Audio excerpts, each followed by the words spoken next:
All right, we are back. So what we just did is we made those edges a little bit curved so that it looks like it's a little bit more folded. Now what we're going to do is we're going to add a gradient to each of these pieces. So I'm going to take this, go to my little gradient guy down here, except that I would like it to be linear. So I want it like that, but I want the darker edge down here and the lighter edge up here. So I'm going to take my little tool here, and this big arrow means that it's light, the little box means that it's dark. So I'm going to take it and I'm going to drag from up here to down here, and you can see that it changed the direction of my gradient. I also want to add a gradient there, so I'm going to do the same thing and just make it opposite of what it was. Oh, here. Sorry, I couldn't find that for a second. So, oh, there's my little round tool. So we're going to take that and then move it. There we go. Perfect. So there. Now they have a little bit of that. So that was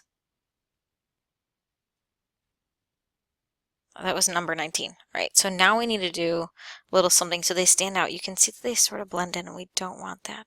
So I'm going to select these two. So click on it and then press Shift and select that. And I want to copy them, so Control C, Control V. Now they're copied.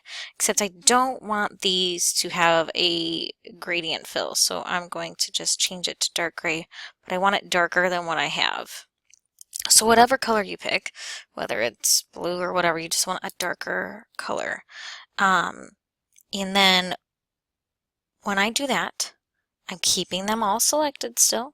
I'm going to go to Effect, and I'm going to go to Blur, and I'm going to go to Gaussian Blur. And what that does is it makes the edges really smooth and not so harsh. And I want to change this to 4.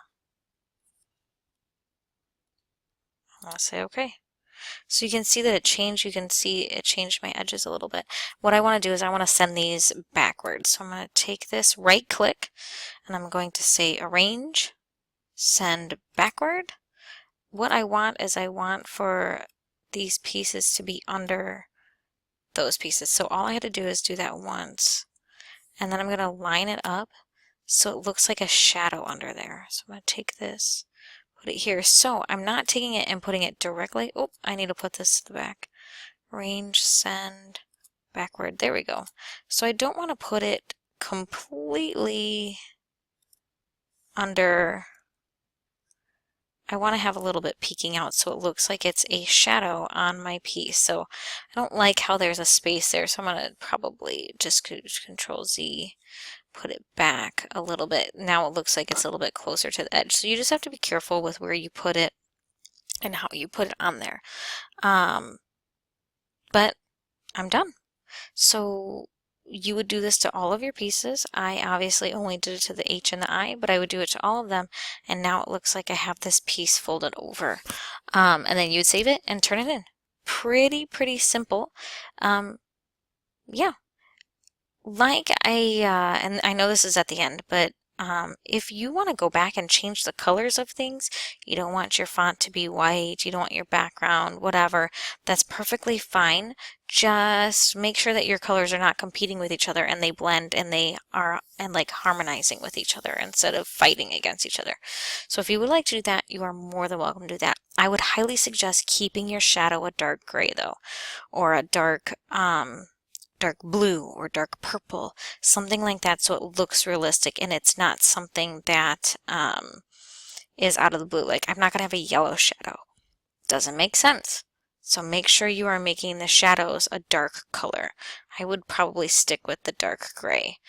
Don't go completely black because it's not as natural. So if you do a dark gray, you'll be good to go.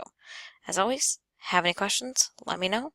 I hope you enjoyed this, and I'll see you next time.